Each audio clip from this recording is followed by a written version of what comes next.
Bona tarda a totes, es todo lo que voy a poder decir, así que no sé en castellano, pero bueno, os quería por lo menos saludar. Muchísimas gracias por estar aquí, muchísimas gracias a TAC por organizar el ciclo y por haberme invitado, y bueno, pues es un gusto poder compartir este rato con vosotros y vosotras. Lo que me han pedido desde el ciclo es que me centrara fundamentalmente en lo que llamamos la crisis ecosocial, es decir, que hablara de la crisis energética. Digamos que las diferentes sesiones, como habéis podido ver en el programa, se van a ir abordando diferentes dimensiones. Yo tocaré algunas cosas o rozaré algunas cosas de algunas de temas que se van a tratar en otras de las sesiones, pero específicamente lo que yo me voy a centrar va a ser en la crisis climática, energética y en general crisis ecológica, ¿no? Bueno, se cumple justamente este año el 50 aniversario de la publicación del informe Meadows sobre los límites al crecimiento. Fue un informe que se publicó en el año 1972, un informe auspiciado por el Club de Roma, que coordinó y dirigió una mujer espectacular, Donella Meadows, una mujer tremenda, ¿no? Que dirigió todo un equipo de trabajo y que hizo pusieron en marcha, hicieron un ejercicio totalmente pionero en aquel momento, ¿no?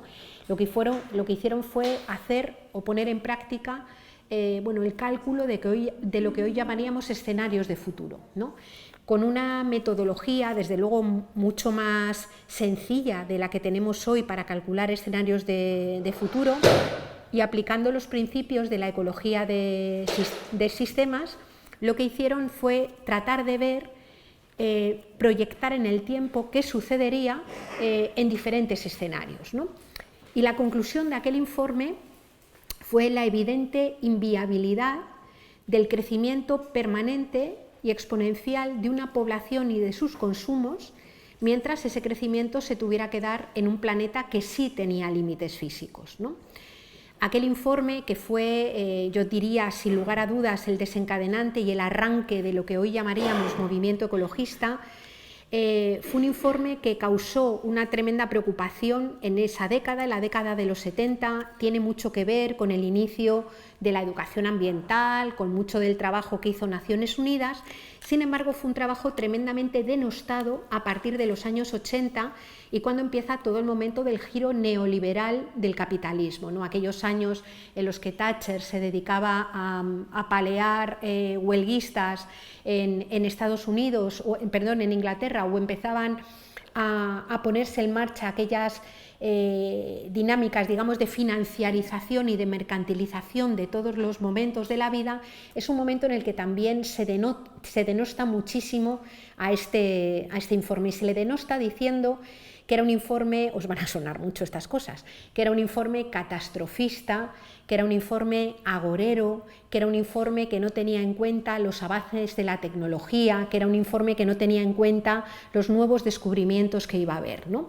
Sin embargo, hay que decir que este informe acertó de pleno, y es impresionante cómo con muchos menos recursos, digamos, informáticos y muchas menos tecnologías disponibles para poder hacer este cálculo de escenarios, se acertó de una forma tremenda, ¿no? Lo que proyectó el informe Meadows sobre, por ejemplo, ahora entraremos más de lleno, el agotamiento o la crisis energética, acertó, y si falló en algo, no fue precisamente en ser catastrofista o agorero.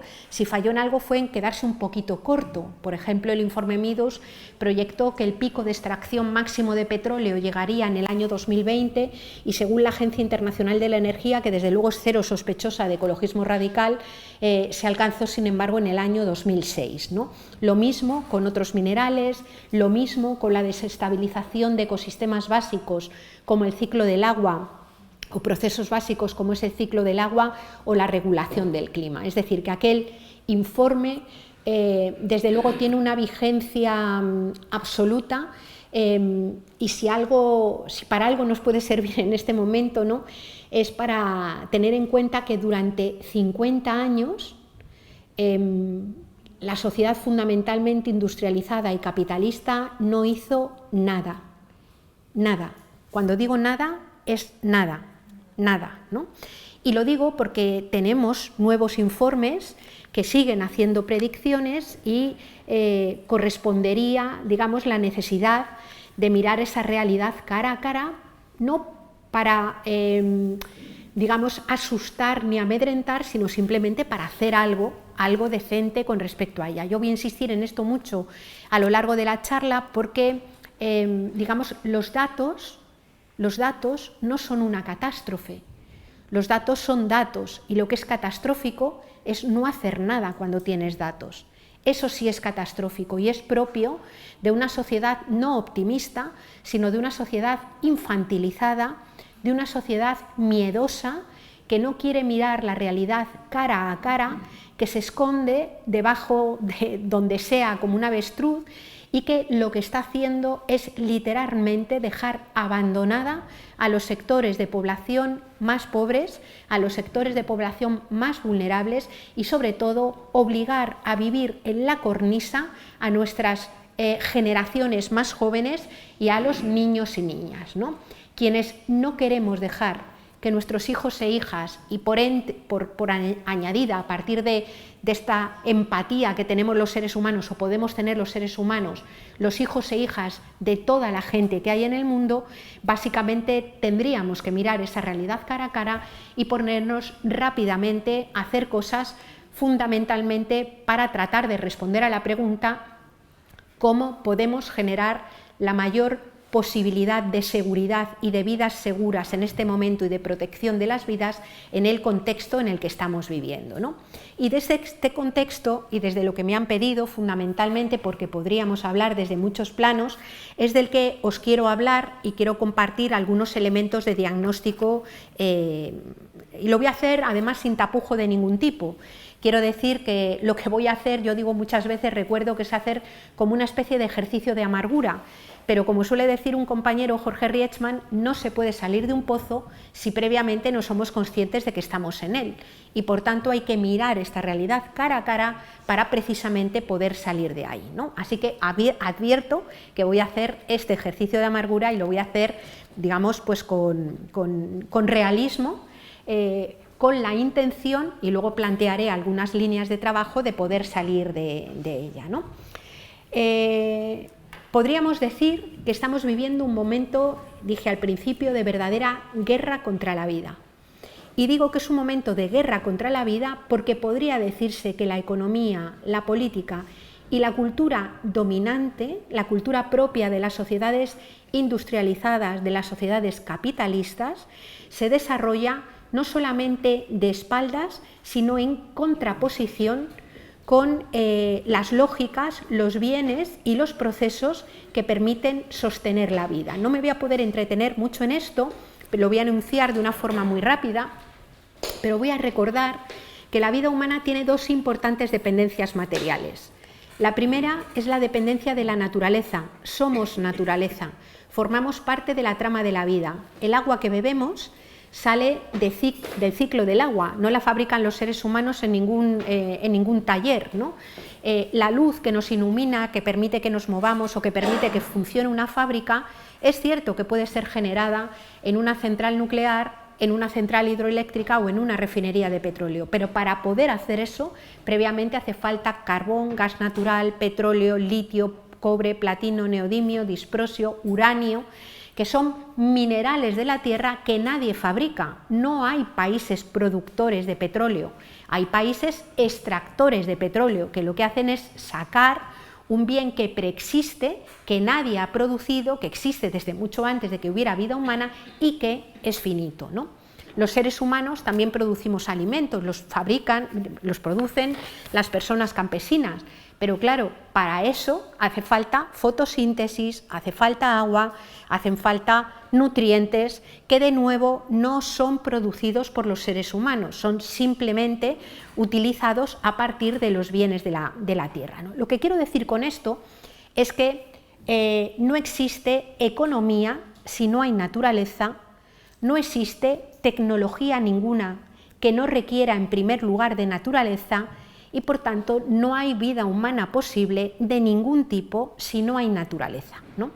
Cuando vamos a una facultad de ciencias económicas es fácil que tengamos una asignatura que se llame economía de los recursos naturales o economía ambiental, de tal modo que las personas economistas pueden salir tituladas de su universidad pensando que la naturaleza es un subconjunto dentro del campo de estudio económico y no más bien la economía un subconjunto dentro de la propia biosfera.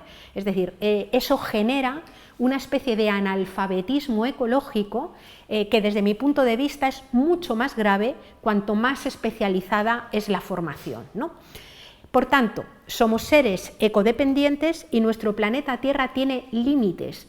Hay límites en aquello que llamamos no renovable, que se puede sacar de la Tierra hasta que se agota, luego precisaremos y matizaremos un poquito más. Hay límites en lo que llamamos renovable, el agua se renueva, pero no se renueva a la velocidad que le gustaría al metabolismo agrourbano industrial, sino que se renueva a la velocidad a la que funciona el ciclo del agua.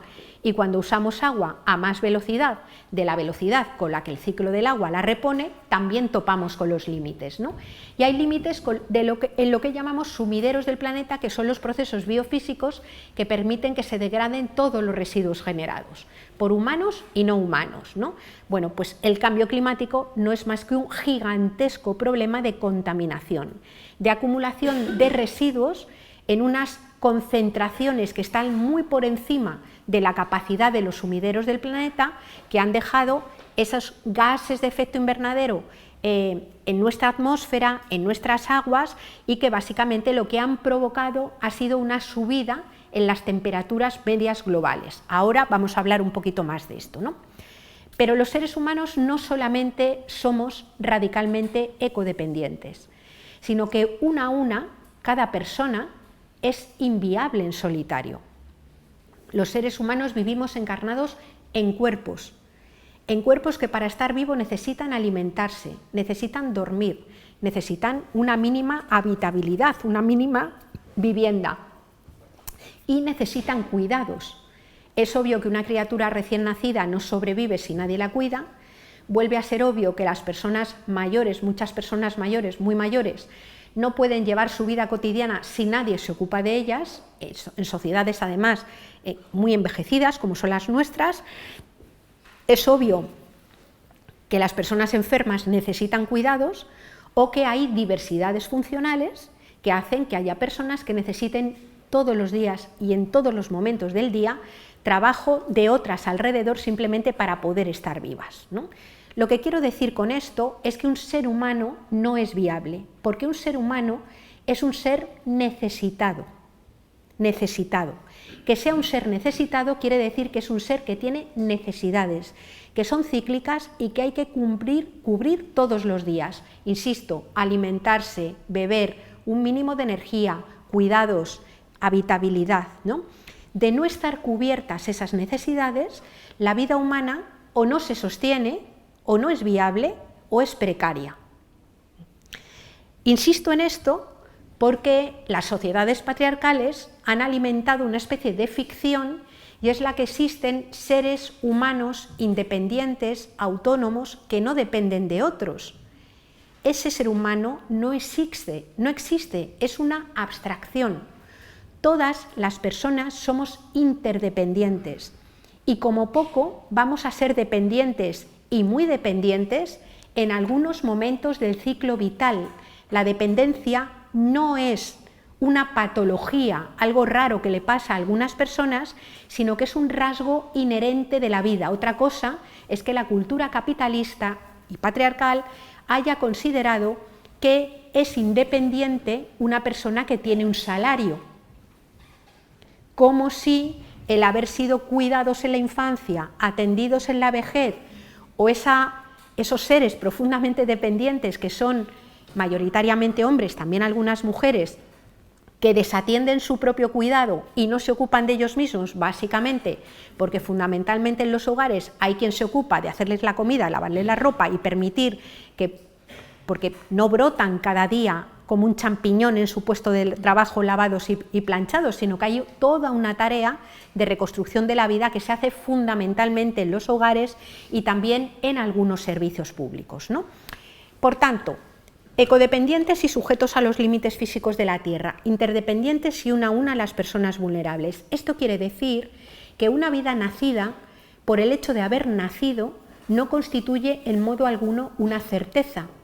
Una vida nacida es una vida posible, y esa vida posible durará y se mantendrá en la medida en que se dé en una comunidad, en una sociedad que interactúa con los bienes fondo de la naturaleza para producir todos los bienes y servicios que hacen falta, y en una sociedad que garantice que se van a cubrir las necesidades y que se van a atender sobre todo esas necesidades de cuidados que permanecen sistemáticamente invisibilizadas, ¿no?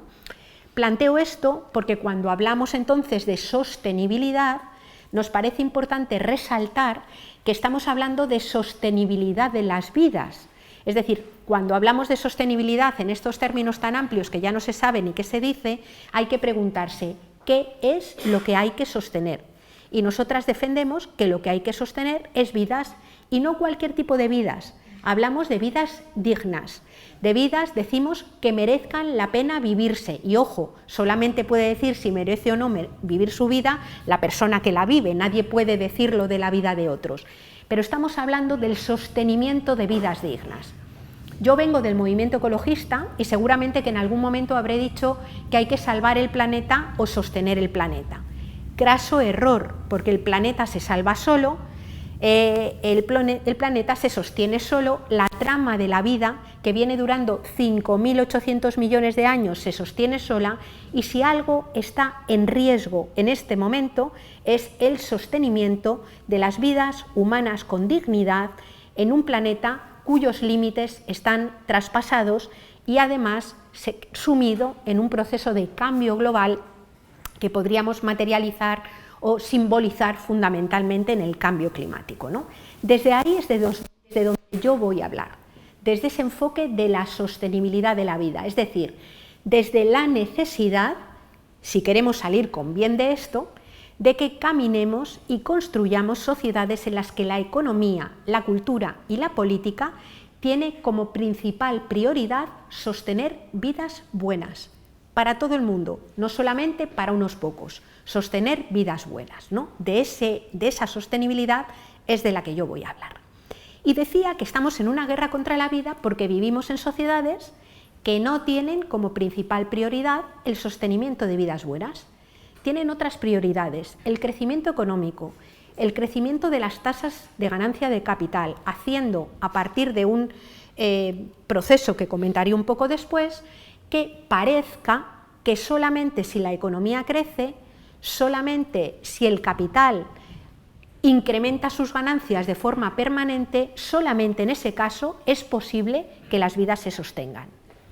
Eso yo voy a defender que es una falsedad. Y de hecho tenemos un montón de elementos y de ejemplos alrededor. Iberdrola y Endesa han tenido este año más ganancias, han batido récord de ganancias, y sin embargo la pobreza energética y los cortes de luz a muchas familias que no las pueden pagar están en un momento de despliegue absoluto. Y la pobreza energética, es decir, el hecho de que haya gente que sea la que regule cuándo puede encender la luz, cuándo se puede calentar, o si puede cocinar garbanzos o tiene que cocinar solamente pasta para que no le chupe mucha electricidad o mucho gas, eso le está pasando en este momento a la gente. Es decir, no es cierto que porque algunas empresas ganen mucho dinero, necesariamente al conjunto de la sociedad le vaya a ir bien. De hecho, suele haber más bien una relación antagónica y más en el momento que estamos viviendo, ¿no? Por tanto, voy a centrarme en definir esta dimensión de guerra contra la vida y voy a hablar de tres dimensiones distintas. La primera de ellas, una guerra contra la naturaleza, una guerra contra la trama de la vida de la que formamos parte. Y me voy a centrar, podría contaros un montón de desgracias, pero me voy a centrar en las dos que me han pedido, que son la climática y la energética, fundamentalmente, ¿no? Decía antes que la quema acelerada de grandes cantidades de combustibles fósiles ha generado que esos residuos gaseosos no los pudieran absorber los sumideros del planeta, y lo que ha producido es una altísima cantidad de concentración de gases de efecto invernadero en la atmósfera, ¿no? Los gases de efecto invernadero son una capa de gases que lo que hacen es retener parte del calor que si no se disiparía a la atmósfera, Y lo que ha sucedido es que, desde luego, a lo largo de la historia de la evolución de la Tierra y sobre todo en los últimos miles de años, digamos, esa cantidad de calor que retenía la atmósfera, gracias a la capa de gases de efecto invernadero, permanecía estable, y eso hacía que la temperatura media global en el planeta tuviera aproximadamente unos 12 grados centígrados. Si no existiera capa de gases de efecto invernadero, la temperatura media en la Tierra hubiera sido de varias decenas de grados bajo cero, es decir, la vida tal y cual la conocemos hubiera sido radicalmente inviable. Pero en los últimos siglos y sobre todo en los últimos decenios, esto es muy importante tenerlo en cuenta, porque no venimos de una historia que se prolongue, de deterioro que se prolongue desde hace miles de años. El problema del calentamiento global se ha intensificado y producido mayoritariamente en los últimos 70, 80 o 90 años. Esto es importante tenerlo en cuenta, ¿no? Bueno, pues en los últimos años se ha empezado a quemar una cantidad ingente de combustibles fósiles, carbón, petróleo y gas natural, y eso ha hecho que haya mayor concentración de gases de efecto invernadero y, por tanto, la cantidad de calor retenido desde la revolución industrial haya ido aumentando paulatinamente, ¿no? La comunidad científica dice que no debiéramos superar 1,5 grados de temperatura por encima de las temperaturas preindustriales para que no se desencadenen algunos efectos en cadena de calentamiento global que pueden tener y tendrán unos resultados potencialmente catastróficos. En este momento estamos ya prácticamente en 1,3 grados, es decir, quedarían 2 décimas de grado para llegar a ese 1,5. En Egipto, en la COP, están debatiendo si subir el rango a 2 grados, porque sabéis que aquí en nuestras sociedades, cuando una cosa no sale como uno quiere, lo que hace es cambiarlo, es decir, toda la vida, básicamente, o sea, esto, por ejemplo, yo soy madrileña, aunque vivo en Cantabria, y durante mucho tiempo, cuando los umbrales de contaminación del aire superaban un determinado nivel y enfermabas, lo que hacían era cambiar los medidores y se los llevaban a los parques, ¿no? Aquí ahora quieren subir ese umbral a los 2 grados, ¿no? Igual que, por ejemplo, la Unión Europea ha cogido y ha dicho, ¿cómo? ¿Que no podemos utilizar solamente energías verdes? No hay problema, nombramos a la nuclear y al gas natural, que es un combustible fósil, les cambiamos el colorcillo, les ponemos verdes y solucionado el problema, ¿no? Esta es el momento que estamos viviendo, ¿no? Bueno, decía, lo que se ha producido es ese cambio climático. Un cambio climático que es importante, igual para las personas que estéis aquí me decís, menuda perogrullada está contando, pero por si acaso yo lo cuento, porque es que esto se ha contado fatal y se suele explicar muy mal, ¿no? Claro, mucha gente dice, bueno, por 1,5 grados nos vamos a poner así, ¿no? Y efectivamente, es decir, que estemos en nuestra ciudad a 35 grados o a 36,5, tenemos un calor similar. La cuestión del grado, de la temperatura media global, la entendemos mejor si pensamos en la fiebre. Nuestro cuerpo a 37 grados está sano y a 38,5 está enfermo. Y si la fiebre se prolonga durante mucho tiempo, lo que sucede es que se desnaturalizan las proteínas que componen nuestros organismos, nuestros órganos, empieza a producirse una relación distinta, por ejemplo, en el intercambio gaseoso, empieza a fallar nuestro sistema nervioso y por eso rápidamente cuando tienes fiebre y la fiebre se prolonga un tiempo, te aplican antitérmicos porque si no el cuerpo se desestabiliza, ¿no? Pues a nuestro planeta le sucede igual. Si la temperatura va subiendo, no significa que haga más calor en todos los lugares, sino que de repente las señales térmicas que permiten que funcione todo lo vivo se desacompasan y el cambio climático no es más que la alteración de las reglas del juego que organizan todo lo vivo, que han organizado todo lo vivo durante los últimos miles de años. ¿En qué se plasma?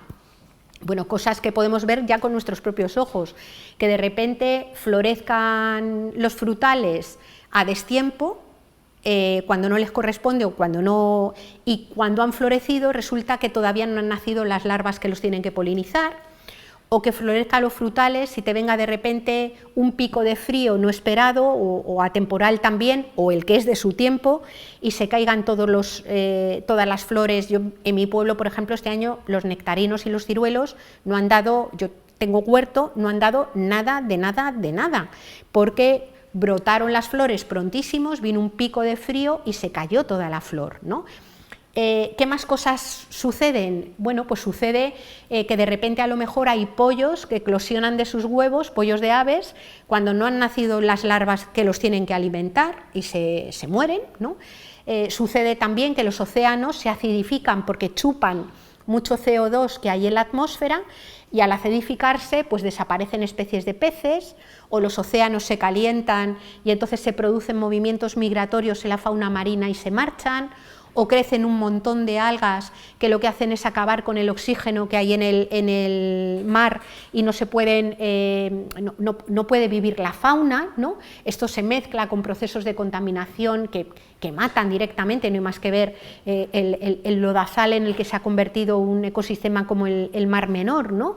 Que hemos aprovechado para decir que tienes un sujeto con derechos cuando el pobre está ya hecho un asquito, y a ver si se puede recuperar de alguna manera, ¿no? Es decir, se producen eventos climáticos extremos, es decir, grandes inundaciones y lluvias a destiempo, huracanes, borrascas, que, ojo, no quiere decir que aparezcan ahora, siempre hubo huracanes y borrascas, pero ahora son más frecuentes, digamos, y más intensos, ¿no? Se produce también la subida de la temperatura y olas de calor en algunos lugares, que van acompañadas también de procesos que afectan sobre todo al ciclo del agua y a la sequía. En concreto, la península ibérica y las Islas Baleares y también las Canarias, al igual que todo el continente africano, son de los lugares, en concreto la península ibérica, desde luego el lugar más afectado por el cambio climático de toda Europa. Es decir, aquí el efecto es de, digamos, de desertización de todo el sur, el este de la península y Baleares, las Islas Baleares, y por otro lado un proceso de mediterranización de toda la franja del Cantábrico, ¿no? Aquí el problema fundamental lo vamos a tener con el agua y con la temperatura, ¿no? Y de no hacer nada, insisto, he dicho de no hacer nada, no digo que sea sí o sí, lo que va a suceder es que probablemente muchas personas van a tener que abandonar los territorios en los que viven, si esto continúa como está en este momento. Este año, con la ola de calor de este verano, las cosechas, por ejemplo, de Valencia, se han visto disminuidas en un 70%, porque la fotosíntesis deja de funcionar cuando la temperatura es absolutamente brutal, ¿no? Por no hablar de afecciones a la salud de las personas, por no hablar, digamos, de, bueno, pues lo que viene pasando cuando de repente economías que han vivido de espaldas a la naturaleza, pero que dependen necesariamente de ella, empiezan a verse afectadas por esta dinámica del calentamiento global, ¿no? El drama ha sido que este calentamiento global viene anunciándose prácticamente desde los años 60, y quien primero lo detecta y lo denuncia son las grandes empresas energéticas extractoras de petróleo. Los primeros análisis sobre el cambio climático, los primeros informes son de Exxon, que lanza el asunto, empieza a hablar con algunas personas del ámbito de la ciencia, por ejemplo, Hansen, un meteorólogo de la NASA, que es la primera persona que empieza a denunciar, ¿no? Inicialmente parecía que se iba a tomar cartas en el asunto, y lo que sucede es que según se avanza en ello se dice, ojo, que si alertamos de cambio climático, ¿cuál es la única posibilidad de frenar, de mitigar y de hacer que no se desparrame? Pues básicamente la única posibilidad es dejar de quemar energía fósil. Y dejar de quemar energía fósil supone meterle un hachazo, como luego veremos, no solamente a las empresas energéticas, sino al conjunto de todo el metabolismo económico capitalista que podríamos decir que come petróleo. Luego entraremos en esto, ¿no? Por tanto, nos encontramos con un momento en el que la reacción es justamente la contraria. La reacción es desencadenar un proceso negacionista que no es nuevo, porque fue lo mismo que se vivió cuando salió la información o la ciencia desveló que el tabaco hacía daño a la salud, o que determinados productos químicos creaban la lluvia ácida, o que otros productos químicos diferentes generaban el agujero de la capa de ozono. La respuesta a todos esos problemas fue sistemáticamente negar, el negacionismo. Y además negarlo con unas cosas que cuando las cuentas pueden parecer peregrinas, pero es lo que ha sucedido. ¿Cuál era la argumentación de todos estos sectores de poder para no poner remedio a la problemática del cambio climático en los 70, en los 80, en los 90, en los 2000?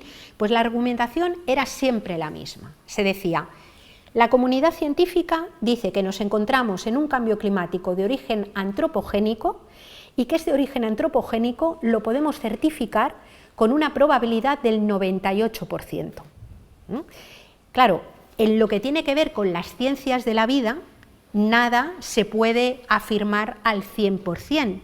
La ciencia en ecología de sistemas y en lo que tiene que ver con lo vivo solamente puede afirmar en términos de probabilidad, nada en términos de certeza. Sería acientífico decir con una probabilidad del 100%. Bueno, pues ¿qué es lo que dicen estos sectores apoyados, bueno, mucho por una parte importante del poder político y el poder mediático? Dicen, bueno, si es con un 98% es que no es un 100%. Si es un 100%, si no es un 100%, es que no podemos estar seguros de que el cambio climático tenga que ver con la actividad de las empresas de los seres humanos. Si no es seguro y hay gente que dice que hay que frenar la actividad de esas empresas, es porque están en contra del capitalismo, y si están en contra del capitalismo es que son comunistas, ¿no? Y entonces a Hansen y a muchos otros científicos les aplicaron una especie de caza de brujas, les llamaron comunistas, les dijeron que no eran científicos porque aplicaban principios ideológicos. Algunos de ellos los llevaron hasta un sufrimiento absolutamente brutal. Yo estos días viendo, por ejemplo, el ataque brutal que en mi opinión está sufriendo Irene Montero, yo lo comparaba solamente con el que sufrió Hansen, y sufrieron algunos otros científicos que llegaron a divorciarse de sus parejas, llegaron a abandonar sus puestos de trabajo, les hicieron salir de todo por el ataque tan absolutamente brutal que llegaron a tener, ¿no? Por tanto, el negacionismo ha estado absolutamente presente, ¿no? Y no solamente, insisto, ahora son negacionistas Bolsonaro y Donald Trump, pero es que hasta hace relativamente poco, 8 o 10 años, en las facultades de geografía, en los institutos de secundaria, hemos tenido a profesorado que seguía diciendo que esto del cambio climático era una milonga y que lo confundían con la variabilidad del clima natural, que es verdad que existe, el clima siempre ha variado de forma natural, pero la comunidad científica desde el principio discriminó muy bien lo que era una cosa y lo que era otra, ¿no? Voy a entrar en una segunda dinámica, en una segunda problemática que está muy relacionada obviamente con la del cambio climático, porque si el cambio climático ha estado causado por la quema aceleradísima de combustibles fósiles, esta otra de la que voy a hablar, que es el agotamiento de los combustibles fósiles, es como la otra cara. Por eso muchas personas defendemos que cuando se habla de todo esto hay que hablar de la perspectiva del binomio energía-clima, porque van de la mano, ¿no? Bueno, estamos viviendo un momento en el que hemos llegado al fin de la era del petróleo fácil de extraer y barato. En nuestro planeta Tierra y en la economía capitalista empezó a utilizar el petróleo a partir del año 1876-1877, pero se empezó empezó paulatinamente a usarse petróleo. Antes se utilizaba carbón y empezó a crecer de forma exponencial, y tiene un crecimiento la extracción de petróleo absolutamente brutal entre 1940 y de ahí en adelante, y sobre todo 1973-74. Son los años conocidos como los 30 gloriosos, el periodo de después de la Segunda Guerra Mundial, en el que Occidente o los países vencedores de la Segunda Guerra Mundial básicamente desarrollan lo que se ha llamado estado del bienestar, ¿no? Bueno, pues en el año 2006 la Agencia Internacional de la Energía reconoció que habíamos alcanzado lo que se denomina el pico del petróleo convencional. ¿Qué es el pico del petróleo convencional? Es ese momento en el que por cada barril de petróleo que se extrae en cualquier lugar del mundo ya no se encuentran reservas que lo puedan sustituir. Es decir, es el momento, podríamos decir, en el que se extrajo la mayor cantidad de petróleo que era posible extraer a la vez.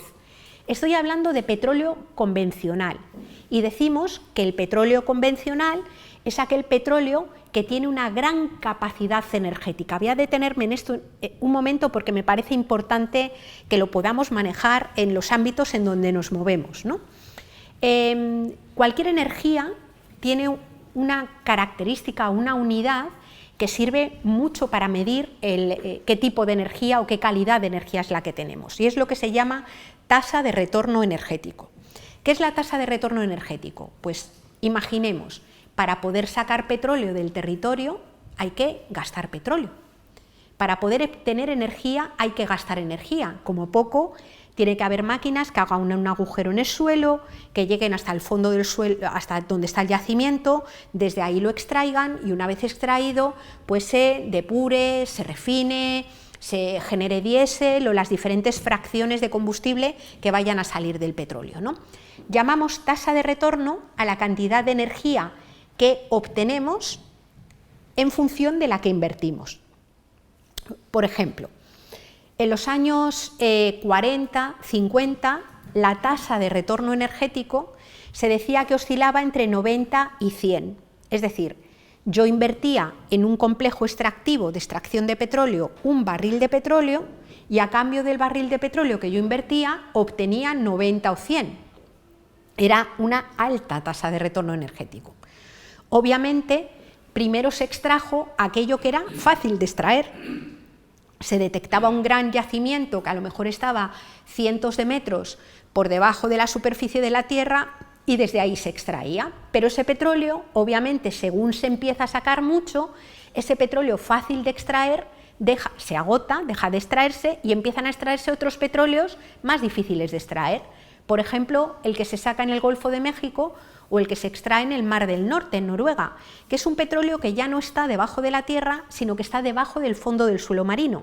Imaginemos, ya lo que tienes que hacer es una plataforma petrolífera que flota en el mar, bajar al fondo del suelo marino, hacer ahí el agujero, llegar al yacimiento y desde ahí sacarlo. ¿Qué es lo que sucede? Que ese petróleo ya no tiene una tasa de retorno de entre 90 y 100, sino que tiene una tasa de retorno entre 15 y 25. Hay que gastar un barril de petróleo para obtener 15 o 25, ¿no? En este momento, la tasa de retorno media de los petróleos de calidad que quedan por extraer oscila aproximadamente entre 5, 12 y 15, nos dice la comunidad científica, ¿no? Y sin embargo, el modelo capitalista industrializado, globalizado, mundializado, basado en la larga distancia, se ha construido con fuentes energéticas, el petróleo, con tasas de retorno que tenían 50, 60, 70, 80. Es obvio que no se hace lo mismo con fuentes energéticas que tienen altas tasas de retorno que bajas tasas de retorno, ¿no? ¿Y qué significa o qué es lo que sucede cuando se empieza a no poder sacar este petróleo convencional que tiene tasas de retorno decente? Pues que se empieza a sacar otro petróleo que es el que llamamos no convencional, que es el que se pretende sacar, por ejemplo, con técnicas extractivas, no sé si os sonará, como la fractura hidráulica o el fracking, que son técnicas que consiste en que ya no sacas un montón de petróleo, un yacimiento de petróleo que está concentrado, sino que vas a un territorio donde hay, por así decir, perdonadme lo coloquial de la expresión, donde hay charquitos o gotitas de petróleo dispersas que tienes que de alguna manera extraer de otro modo. ¿Cómo se extrae? Pues rompiendo las estructuras de la corteza del suelo, inyectando productos químicos y agua, y a partir de ahí conseguir juntar o recopilar todas esas gotas que vayan al mismo lugar y desde ahí extraerlo, ¿no? Eso, aparte de que es un despropósito en términos de contaminación del agua o en términos de destrucción del suelo, que no nos olvidemos que el suelo no es solamente lo duro que pisamos, es como la superficie viva que permite, entre otras cosas, producir alimentos, ¿no? Bueno, pues eso lo que sucede es que además requiere un enorme gasto de energía, de tal modo que cuando extraemos petróleo no convencional con la técnica de fracking nos podemos encontrar con tasas de retorno que oscilan entre 1 y 3. Es decir, invertimos el equivalente a un barril de petróleo y obtenemos el equivalente a 1 a 3 barriles de petróleo, ¿no? ¿Qué problema plantea esto? Desde el punto de vista social, desde el punto de vista ecológico ya hablamos del cambio climático y de la destrucción de los suelos, pero desde el punto de vista social, pues un problema brutal, porque decía que vivimos en una sociedad en la que comemos petróleo, metafóricamente, o no tan metafóricamente. Pensemos en el modelo de producción industrial de alimentos. Países, sobre todo los desarrollados y enriquecidos, que ya no producen los alimentos que se comen, porque han perdido no solamente la soberanía energética, alimentaria, sino también la seguridad alimentaria. Vayamos a cualquier supermercado convencional y miremos de dónde vienen los espárragos que nos venden, de dónde viene el kilo de garbanzos, de dónde viene una buena parte de las frutas que estamos comiendo. En la mayor parte de los casos vienen de distancias muy lejanas.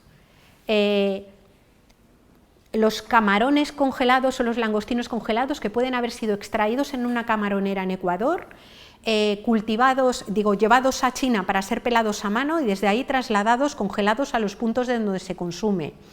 Frutas de verano que se comen en el invierno, frutas de invierno que las sigues comiendo durante el verano. Esto requiere una enorme cantidad de energía fósil para poder trasladar, o sea, el transporte en este momento depende en el mundo en un 90% de la energía fósil. No es un transporte que esté mayoritariamente, ni mucho menos, electrificado ni depende mayoritariamente de la energía fósil, pero no solo el transporte, es que pensemos en la lógica del monocultivo.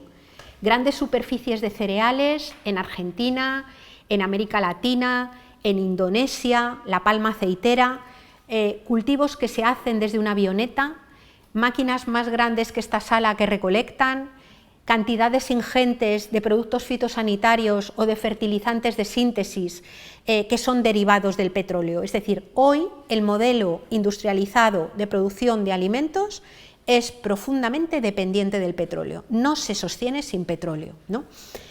Curiosamente, el 65% de la humanidad, la que vive en los países más empobrecidos o en algunas zonas campesinas, esas son las que siguen viviendo de alimentos que han sido producidos sin mucho petróleo y más o menos cerca.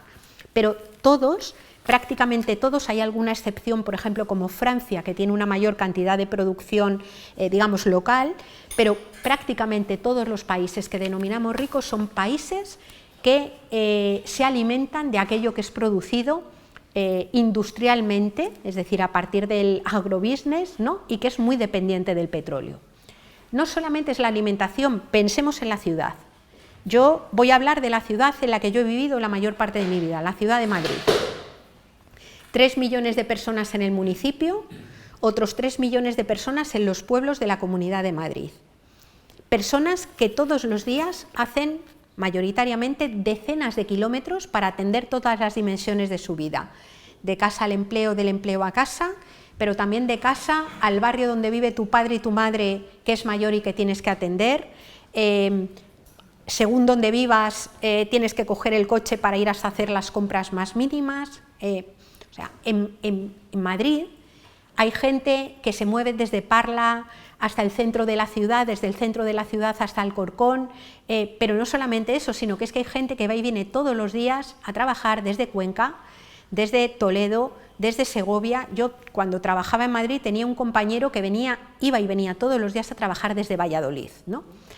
¿Cómo es posible esto? Pues porque tienes trenes de alta velocidad, carreteras, coches, trenes de cercanías, que son todos ellos dependientes del petróleo. Pensemos que en la ciudad de Madrid, y lo digo de una forma un poco quizás muy así, pero es que es verdad, es que en la ciudad de Madrid no se produce nada que sirva para estar vivo. Todo lo que hace que la gente se sostenga con vida tiene que ser metido dentro de la ciudad, en camiones. Y todo lo que sobra, porque se considera que es basura, residuo, tiene que ser sacado de la ciudad en camiones. Si esos residuos no se sacan, básicamente la ciudad queda inundada de basura en 2 días, como se ve cuando hay una huelga de trabajadores y trabajadoras de la limpieza o como pasó durante la Filomena, ¿no? Es decir, el metabolismo de una ciudad funciona porque se usan cantidades ingentes de energía fósil. Por primera vez en la historia de la humanidad, más de la mitad de la población del planeta vive en ciudades, algunas descomunales. Tokio, 39 millones de habitantes. Buenos Aires, 16 millones de habitantes. Lagos en Nigeria, decenas de millones de habitantes. La metrópolis de Londres, decenas de millones de habitantes. Es decir, estamos hablando de un modelo urbanizador brutal que funciona y se ha creado considerando que la disponibilidad de energía fósil era infinita y que obviamente ha generado en ese aumento del uso energético unas concentraciones de gases de efecto invernadero tremendas, ¿no? Por tanto, tenemos un importante problema, podríamos hablar de las industrias, es que fijaos para qué se usa la energía, es que es para todo, para absolutamente todo. En los últimos años ha crecido el uso energético de una forma descomunal. Si en los 90 prácticamente nadie tenía teléfono móvil, ahora hay muchísima gente carga la batería del móvil un par de veces a lo mejor al día. Es decir, estamos hablando, esos consumos en una persona es uno, pero cuando lo escalas a los millones de personas que somos en este planeta, que en este momento somos ya unos 7.700 millones de personas, estamos hablando de unos consumos de energía absolutamente brutales, ¿no? Claro, ¿qué es lo que pasa cuando se empieza a advertir que el tema energético comienza a generar problemas y que, o sea, esto no sale tanto en los medios de comunicación, pero si fijáis, si os buscáis a Brufau, presidente de Repsol, me parece que fue a comienzos de 2018, ya le hacían una entrevista en El Expansión, que es uno de estos periódicos económicos color salmón, ¿no? Que en este periódico le hacían una entrevista y el titular de la entrevista es: tendremos problemas de abastecimiento de petróleo dentro de 6-7 años. Y él contaba, sin ruborizarse, en aquella que Repsol estaba desinvirtiendo todo lo que iba teniendo invertido en petróleo y que estaba empezando a invertir en energías limpias y renovables porque ahí ya no iba a haber negocio, ¿no? Pero esto no forma parte, desde mi punto de vista, de una forma absolutamente irresponsable de una buena parte de la agenda mediática. Por supuesto que se habla de energía, pero ahora se habla de energía para decir que la guerra en Ucrania ha provocado un problema con el gas natural y la energía. Por supuesto que la guerra en Ucrania influye en el problema energético que tenemos, pero no es el origen del problema. El origen del problema es un modelo económico que ha crecido sacando petróleo como si no hubiera mañana y que en este momento se encuentra con una super burbuja que depende de una fuente energética como en el petróleo y sin alternativa. ¿Por qué digo que se encuentra sin alternativa? Porque lo que está planteando desde la Unión Europea a otros espacios políticos es que la solución tanto al cambio climático como al declive de la energía fósil va a ser básicamente la transición a un modelo energético alternativo, ¿no? ¿Por qué pueden las energías renovables y limpias satisfacer las necesidades humanas de toda la población del planeta? Sí, pero no al ritmo de consumo actual, de ninguna de las maneras. ¿Es posible que toda la población del planeta, en un proceso, digamos, de ir ajustándose a los límites físicos del planeta, pueda vivir razonablemente con energías renovables y limpias? Sí, pero insisto, no al ritmo de consumo actual. ¿Por qué? Porque en primer lugar, todas las fuentes energéticas que conocemos que sean viables y alternativas al petróleo, todas ellas tienen menores tasas de retorno energético, todas ellas. Un parque eólico colocado en un muy buen lugar de viento tiene una tasa de retorno máxima, es decir, ideal, que va entre 15 y 20, es decir, invierto el equivalente a un barril de petróleo en fabricar lo que hace falta para poder generar energía eléctrica en el parque eólico y a cambio obtengo entre 15 y 20. Si hablamos de la solar térmica, que es la que sirve para calentar el agua, estamos hablando de tasas de retorno de entre 8 y 10. Si hablamos de la solar fotovoltaica, que sirve para generar electricidad, estamos hablando de entre 10 y 12, 13 como mucho.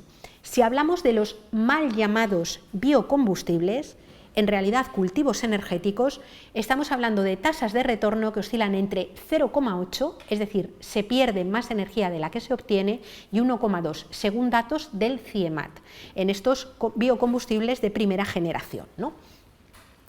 Por tanto, nos encontramos con que son menores las tasas de retorno, pero no es el único problema. El otro problema es que pasar de depender del petróleo a pasar a depender de otras fuentes energéticas significa pasar a depender del resto de los elementos de la tabla química periódica. Por ejemplo, para poder fabricar aerogeneradores y placas solares hace falta cobre, litio, platino, neodimio, disprosio, tantalio, vanadio, indio, galio, cobalto, zinc, es decir, una enorme cantidad de minerales de la corteza de la Tierra. Os podéis imaginar que un aerogenerador de estos que mide decenas, no sé si habréis visto alguna vez algún camión por la carretera que lleva un trozo de aerogenerador y son unos camionacos inmensos, os podéis imaginar que eso no se fabrica con energía solar, que está subsidiado en este momento por petróleo. Es decir, hace falta petróleo para poder fabricar las placas solares y los aerogeneradores. ¿Tiene sentido usarlo? Pues a lo mejor sí, pero básicamente si lo usamos ahí habrá que ver de dónde lo restamos, porque es que el tema es que no lo hay, ¿no? Hace falta, digamos, esa energía, esos minerales, ¿no? Minerales que, por cierto, dice la Unión Europea, que también va a usar para pasar del coche de motor de combustión al coche eléctrico. Si tú echas 4 cuentas, pero vamos, que te hace falta una pequeña calculadora y sumar, restar, multiplicar y dividir, y miras los minerales que necesita un coche eléctrico 1 y los comparas con el parque de coche de motor de combustión que tenemos hoy en el mundo, que ni muchísimo menos toda la población del planeta tiene coche privado, y luego lo contrastas con las reservas que declara la propia industria, que queda, la industria y la comunidad científica, los datos nos dicen que para poder transitar, para poder transformar el actual parque de motor de combustión, haría falta el doble de las reservas de litio existentes, que no hay el doble de las reservas de litio existentes, hay las existentes, y además son necesarias para hacer la transición a las energías renovables. Si a esto le añades que la tercera pata de la Agenda Verde es transitar a la economía digital, y dices, claro, ¿y la economía digital qué requiere? Pues fabricar pantallas, cableados, fibra óptica, satélites, quiero decir, hace falta el despliegue de la tecnología 5G porque no se fabrica de la nada. Lo que quiero decir es que cuando miras lo que se quiere hacer para resolver los problemas con lo que hay en términos materiales, las cuentas no salen, o sí, igual salen. Si salen y benefician a una pequeña parte de la población del planeta, que amparada por el poder económico, el poder político y el poder militar, sigue sosteniendo estilos de vida absolutamente despilfarradores en términos a lo que hay, y sin embargo cada vez más gente va quedando expulsada a los márgenes o fuera del propio modelo. Por eso a mí me parece que cuando hablamos de justicia, que cuando hablamos de lucha de clases, que cuando estamos hablando de equidad, es importante hablar de energía y es importante hablar de materiales y minerales, que no vale dejárselo solo a las personas ingenieras, porque la posibilidad de poder reconstruir modelos, de hacer transiciones ecológicas justas, pasa por saber lo que hay y cómo lo tenemos que utilizar para que le pueda llegar a todo el mundo, ¿no? Claro, la segunda dimensión de la crisis que yo quería señalar, de la guerra contra la vida, ya es una guerra contra las condiciones de vida de las personas, contra los derechos y las necesidades. ¿De dónde viene el petróleo, el carbón, el gas natural y los minerales que he nombrado a la Europa rica? Os voy a nombrar los países que os van a sonar un montón: Irak, Irán, Libia, Siria, Colombia, Venezuela, Nigeria, Afganistán, el Sáhara, Rusia, Ucrania. Estamos hablando de territorios que han sido históricamente tratados como grandes minas y grandes vertederos al servicio del norte global, al servicio de los lugares de privilegio, y estamos hablando de territorios que en este momento están atravesados por guerras y conflictos de todo tipo, a veces guerras formales y otras veces guerras informales, que son las que perpetran las grandes empresas de corte transnacional aliadas con los gobiernos locales para llegar a los territorios, saquear los bienes y amedrentar, criminalizar y, en el extremo, incluso asesinar a las personas que se oponen a ese extractivismo, ¿no? Si la valla que rodea la Europa rica, además de no dejar entrar personas migrantes, no deja entrar pesca, alimentos, energía, minerales y productos de los países de esas personas migrantes, la Europa rica no dura ni 2 meses. Ni 2 meses. Porque hoy todos, absolutamente todos los países que denominamos ricos o desarrollados, son países totalmente deficitarios en materias primas. Esto lo marca muy bien una unidad que manejamos en economía ecológica, que es la huella ecológica. La huella ecológica lo que hace es transponer a unidades de superficie de la Tierra, hectáreas, fundamentalmente la cantidad de territorio que hace falta para que una persona, un país o una ciudad sostenga un estilo de vida. Bien, si todas las personas del Estado español vivieran como, si todas las personas del mundo vivieran como la media de una persona en el Estado español, y ojo que la media oculta muchas desigualdades, resulta que nos encontraríamos con que necesitaríamos casi 3 planetas. Como la media de una persona noruega o sueca, nos harían falta 4 planetas. Como la media de una persona danesa, 5. Como la media de una persona de Estados Unidos, 6. Como la media de una persona de Qatar o de Kuwait, nos harían falta 11 planetas. Y tenemos uno y parcialmente agotado. Luego, básicamente, hay que tener en cuenta una cuestión que es simplemente echar unas cuentas de kilos de cosas, ¿no?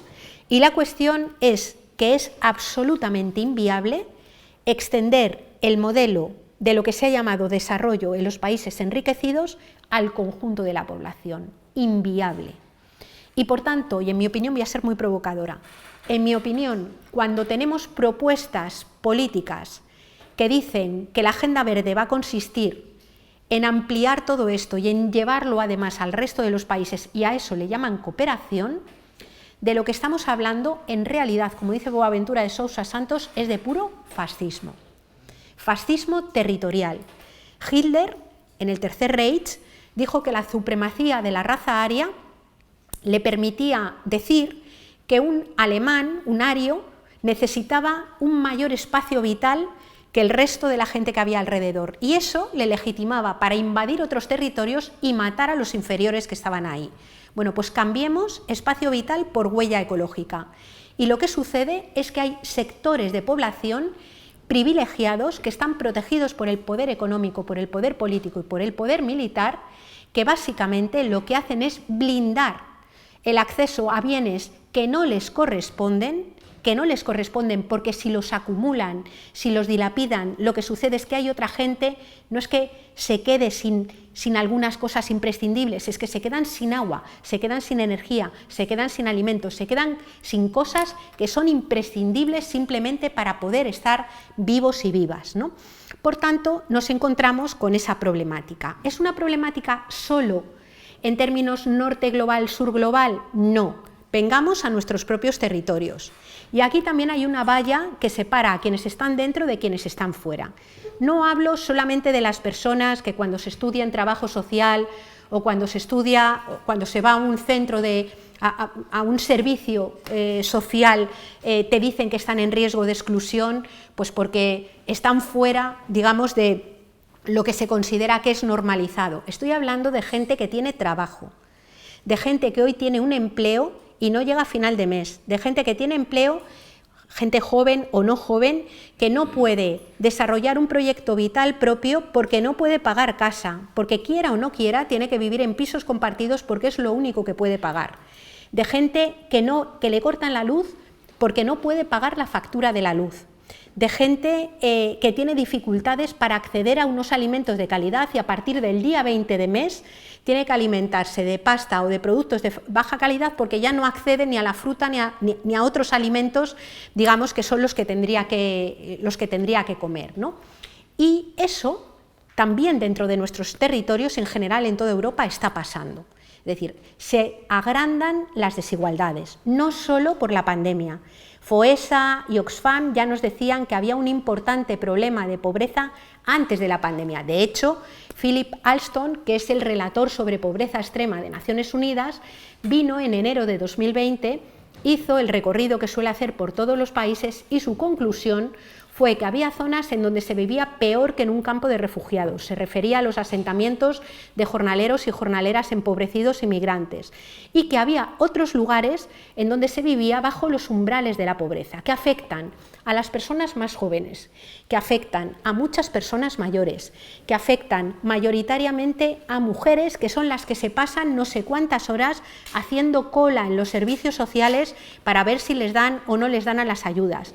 Gente enferma y hambrienta de tiempo, que básicamente tiene que pasar un montón de horas intentando resolver o aglutinándose en lugares como la plataforma de afectados por los desahucios u otros movimientos sociales para intentar no quedarse sin vivienda, no quedarse sin casa, ¿no? Lo que quiero decir con esto es que ese fenómeno de empobrecimiento lo estamos viviendo también dentro de nuestros territorios, ¿no? Si pensamos básicamente en cómo podemos afrontar esto, hay una primera cosa a tener en cuenta. Durante muchísimo tiempo, incluso sectores, mi primer activismo no fue el ecologista, fue el sindical, ¿no?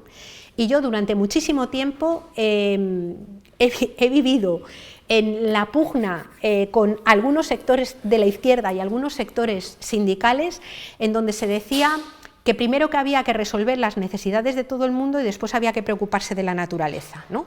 Y ha habido una tensión fuerte entre, bueno, si te pones a proteger la naturaleza resulta que se pierden trabajos. Ha sido una cosa que ha estado ahí sistemáticamente, ¿no?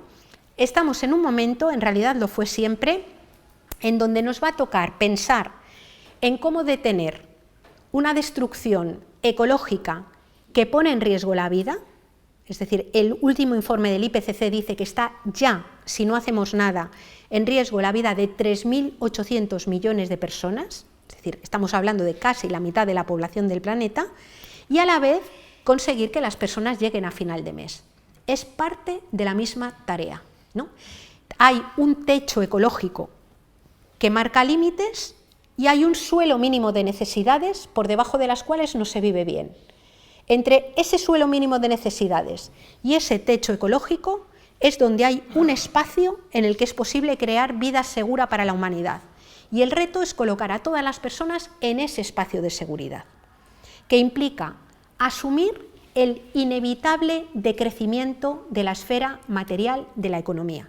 ¿A qué me refiero con esto? La humanidad, quiera o no quiera, va a vivir globalmente con menos energía y menos minerales. No es tanto una propuesta ecologista, sino que es simplemente un dato que viene derivado del hecho de haber agotado muchas de las cosas que eran agotables. Queramos o no queramos, vamos a vivir con menos energía, con menos minerales y menos recursos de la tierra globalmente. La cantidad que hay, por así decir, para todos y todas, ¿no? Y eso hay dos formas de que se gestione. Una es dejárselo al mercado, que es lo que está pasando ahora. ¿Cuál es el resultado de dejárselo al mercado? Que quien tiene dinero paga lo que quiere y quien no tiene dinero se queda sin ello. O sea, Pedro Sánchez en unas declaraciones que hacía hace poco decía muy rotundo que en España no va a haber ningún tipo de racionamiento. A ver, cuando a la gente le cortan la luz, ya está racionando el mercado. Cuando hay gente que no pone la calefacción teniendo frío, ya está racionando el mercado. Cuando hay quien tiene que mirar qué come o deja de comer a pesar de que cree que es una alimentación más saludable la que tiene que tener, ya está racionando el mercado. Cuando la gente con 40 tacos sigue viviendo en un piso compartido, aunque no quiera, ya está racionando el mercado. Es decir, esas cosas cruciales ya están racionadas si la raciona el mercado.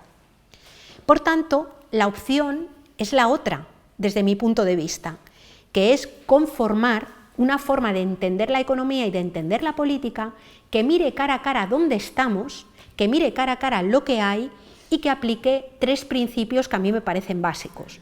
El primero de ellos sería el principio de suficiencia. El principio de suficiencia habla de vivir con lo suficiente. Para eso hay que hablar de necesidades, porque el capitalismo no habla de necesidades, habla de demanda. Y solo demanda quien es solvente para pagar y demandar. Pero necesidades de vivienda, de agua, de alimento, de energía, de cuidados, tenemos todas. Por tanto, el principio de suficiencia no es una cosa solo para pijos del norte. El principio de suficiencia es un derecho y una obligación. Es el derecho de cualquier persona a tener lo suficiente y la obligación de quienes tienen mucho más de lo que les corresponde a bajar básicamente sus consumos. Yo estoy hablando todo el rato de lo material. A mí me da igual que un rico tenga 35 habitaciones como estas llenas de billetes de 500 euros mientras no se los gaste. El problema del dinero y de la acumulación de dinero es que te otorga capacidad de compra sobre cosas que sí que tienen límites. Esas cosas que sí que tienen límites y son necesarias son las que hemos de ver cómo repartir. Y ese es el segundo de los principios, el de la redistribución de la riqueza. El de la redistribución de la riqueza y también de las obligaciones que comporta tener cuerpo y ser especie, porque meto la cuña publicitaria, aunque no toca aquí, que el trabajo de cuidado cotidiano y colectivo de los cuerpos no es un trabajo solo de mujeres. Lo tienen que hacer todas las personas y lo tienen que hacer también las instituciones públicas, ¿no? Pero hemos de repartir la riqueza, repartir la vivienda, repartir el acceso a la energía, repartir el acceso a los alimentos. Eso es absolutamente crucial que esté repartido y más en estos momentos en donde van a venir, presumiblemente por el tema de cambio climático, eventos y circunstancias hostiles para las que hemos de estar preparadas para afrontarlas, ¿no? En este momento yo creo que las instituciones públicas y desde luego la gente organizada tendríamos que aplicar como una especie de doctrina del shock al revés. Es decir, si el capital lo que hace es cuando viene una desgracia, aprovecha y te lo recorta todo a lo bestia, como ha pasado ahora con la sanidad, pues en el otro lado, cuando ponemos vidas emancipadoras en el centro o políticas emancipadoras en el centro, hemos de estar preparados para cuando la gente con sus propios ojos se da cuenta de que está en riesgo la vida y que el cambio climático es un problema y que el problema de la energía es real, para en ese momento también ser capaces de sacar y poner en marcha medidas que sirvan para proteger la vida de todas las personas, ¿no? Y el último de los principios es lo que yo llamé al principio sostenibilidad de la vida. Es decir, necesitamos una política que ponga en el centro y que ponga como prioridad el sostenimiento de vidas buenas, ¿no? Durante la pandemia, un grupo de personas, Carlos Sánchez Mato, que es una persona que fue concejala del Ayuntamiento de Madrid, fue concejal del Ayuntamiento de Madrid de Economía y Hacienda y es un crack, organizó un grupo para intentar hacer una propuesta de reconstrucción post-COVID, justamente después de que acabara el confinamiento, ¿no? Y lió a un montón de gente que estuvimos trabajando. Yo trabajé en el grupo que hablaba sobre que puso en marcha como un plan nacional de cuidados y sostenibilidad. O sea, no puso en marcha, sino que diseñó, ¿no? Trabajamos en ello. Y claro, lo que nos salía es que es completamente distinto pensar la reforma laboral desde la prioridad del crecimiento económico que desde la prioridad del sostenimiento de la vida. Como es totalmente distinto pensar la política de las fronteras si la prioridad es sostener vidas que si es que crezca la economía. Si es que crezca la economía, sucede lo que está pasando ahora, que los centros de internamiento de extranjeros en muchos sitios se privatizan y lo que tenemos es a las personas migrantes primero expulsadas del país y luego convertidas en la materia prima del negocio de la seguridad de fronteras, ¿no? Es decir, es radicalmente diferente lo que sucede si lo hacemos desde la perspectiva de la sostenibilidad de la vida, ¿no? No es cierto que no haya alternativa. En la producción de alimentos, en la industria, en el modelo de ciudad, en los modelos rurales, en la forma de atender los cuidados, en la salud pública, en la educación. En todos los ámbitos hay propuesta elaborada. La clave, por tanto, no es que no haya alternativa económica, sino que no tenemos poder político, y cuando hablo de poder político me refiero a poder colectivo desde abajo, para hacer que esos cambios se produzcan. Y no los tenemos, en mi opinión también, porque hace falta disputar la hegemonía cultural, ¿no? Una hegemonía cultural que defiende que solamente si la economía crece es posible vivir y que ha convertido el capitalismo en una verdadera religión. Una religión civil que dice que todo merece la pena ser sacrificado si la contrapartida es que la economía crezca. Y en ese marco de religión civil nos cargamos humedales, nos cargamos la capacidad de producir alimentos, nos cargamos los territorios, es decir, nos cargamos la capacidad de adaptarnos al cambio climático y de adaptarnos a formas de vida diferentes, ¿no? Que son viables, que son posibles, pero que requieren una idea radicalmente distinta de lo que es bienestar, de lo que es vida buena, de lo que es ser una persona. Requiere recuperar conciencia de comunidad y requiere también recuperar una conciencia de especie, es decir, entender que no somos seres que flotemos por encima y por fuera de la Tierra, sino que somos seres que pertenecemos a una trama de la vida y que somos sujeto de destino con lo que le pasa a la naturaleza. Si la naturaleza quiebra y cambia radicalmente, la especie humana quiebra con ella, porque no puede ser de otra manera, porque no somos digamos, extraterrestres flotando, ni hemos llegado, insisto, como un champiñón al planeta, sino que somos fruto de un proceso de evolución y básicamente dependemos de estas condiciones de vida para poder estar vivos y vivas, ¿no? Por tanto, la buena noticia es que se pueden hacer un montón de cosas y el trabajo, desde mi punto de vista, es salir fundamentalmente de los relatos distópicos que dicen que no es posible cambiar en modo alguno la lógica del capitalismo y proyectar unas utopías que no son fantasías como las de Elon Musk, sino que son digamos, la posibilidad de con imaginación proyectar horizontes de deseo que sean compatibles con la realidad material que tenemos. Formas de desear otro tipo de vida que puedan ser compatibles con lo que hay y no con lo que nos imaginamos o nos gustaría que hubiera, que es otra cosa totalmente distinta, ¿no? Para eso, insisto, hace falta imaginación, y como hace falta imaginación, es muy adecuado, hace falta, ojo, imaginación y memoria, porque no hay memoria, no hay imaginación sin memoria, ¿no? Y por eso es muy adecuado el trabajo que os proponen hacer aquí esta gente de ATAC, que es dedicar ratos a activar esa imaginación que solamente surge si se hace de forma colectiva y a tratar de pensar cómo podríamos organizar esa vida en común para revertir. Y la pregunta es muy fácil, es ¿cómo hacemos en un contexto de cambio climático?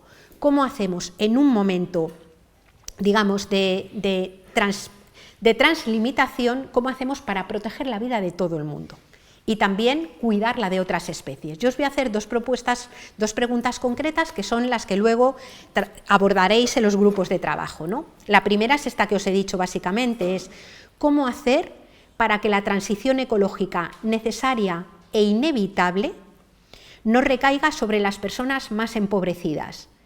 Insisto, a la vuelta de 100 años, las sociedades serán ecológicas en el sentido de que vivirán con lo que hay. La clave es si esas sociedades dentro de 100 años serán tipo el cuento de la criada, sociedades más autoritarias, más desiguales y más violentas, o habremos sido capaces de poner en marcha, no digo todo, pero al menos algunos espacios de vida justa, que no sea capitalista, que sea antipatriarcal, que no sea racista y que a ser posible sea alegre. Esa es la pregunta. ¿Cómo hacer para que la transición ecológica inevitable no recaiga sobre la gente más pobre? La segunda pregunta sería ¿qué se habría de cambiar, eliminar o crear para abordar la crisis climática y energética, en este caso concretamente en Baleares? Huelga decir que las islas permiten ver muchas cosas mejor. La cuestión de los límites se ve de una forma muchísimo más clara. Y estos son los trabajos que vamos a tener que empezar a hacer. Los está haciendo muchísima gente, ¿eh?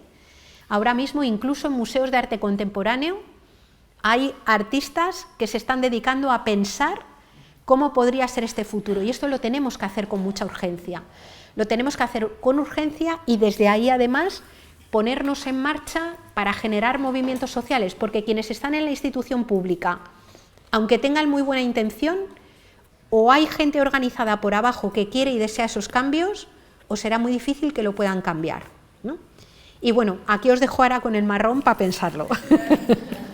Gracias.